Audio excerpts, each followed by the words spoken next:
una associazione nata proprio nel segno di voler dare agli anziani della città, ma non necessariamente solo agli anziani, una ragione di ritrovarsi per imparare quelle cose che magari per tante circostanze della loro vita non sono riusciti a seguire, a imparare, e che possono, senza l'assillo degli esami, possono seguire attraverso dei cicli di lezioni delle materie più disparate. È importante anche capire che dirigere questi corsi è un impegno notevolissimo, ma è anche un grande piacere. Oltretutto partecipo come docente di 2 materie, insegno musica jazz, musica operistica, musica melodramma, musica lirica.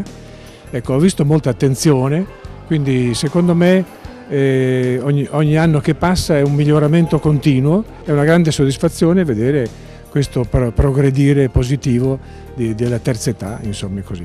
Il Rotary ha creato una sinergia con l'Università della terza età a favore della società e della cultura a livello di sviluppo della comunità veneziana.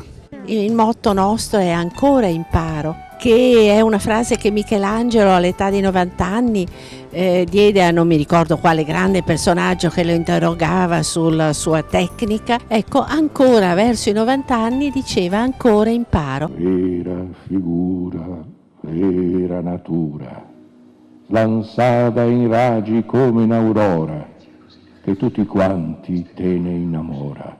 Ah, Venezia, ah, Regina, ah, Venusia.